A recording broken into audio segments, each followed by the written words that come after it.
Good morning friends. আমি বলেছিলাম যে এইটা ইউজ করার সময় আমি কীরকমভাবে করবো সেটা দেখাবো। অলরেডি আমি গ্লাভস পরে নিয়েছি, যেটা আগে খুলে। তো এটাতে একটা আছে কন্ডিশনার, অ্যান্টিফেড কন্ডিশনার, একটা আছে, আরেকটা হচ্ছে কি normal classic conditioner, one brush, one colour cream with developer. ঠিক আছে, এই কটা জিনিস আছে। তো এটা প্রসিডিওর হচ্ছে ফার্স্টে গ্লাভস পরে নিলাম। গ্লাভস পরে তারপরে এই দুটো জিনিসটাকে আমি মেশাবো।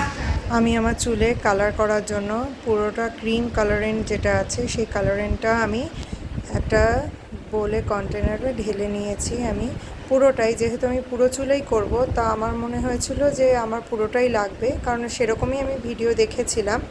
তারপরে আমি পুরো ডেভেলপারটাই নিয়ে নিয়েছি যাতে আমি করতে পারি পুরো চুলে। তারপরে ওটাকে ভালো করে ব্রাশ দিয়ে মিক্স করেছি, ভালো করে মিক্স করে একটা থিক পেস্ট তৈরি করেছি, যাতে পুরো পেস্টটা যাতে ঠিকঠাকভাবে হয়। তারপরে আমি চুলে কালার করা শুরু করেছি।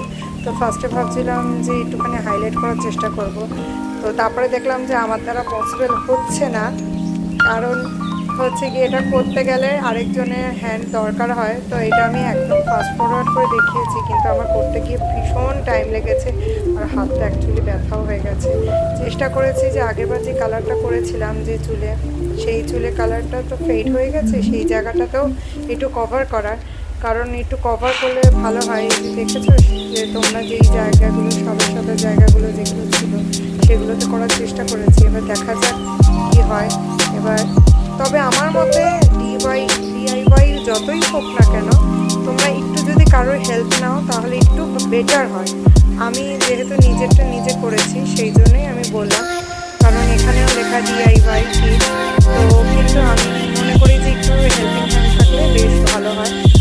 আমি গায়ে একটা ওড়নাটা নিয়ে নিয়েছি যাতে জামাটায় না লাগে। আর এটা রাখার টাইম হচ্ছে গিয়ে 35 to 45 মিনিট। এবার তোমাদের কালার অনুযায়ী সেইভাবে রাখো যে তোমাদের কীরকম স্যুট করে। তবে আমি স্ক্যাল্পে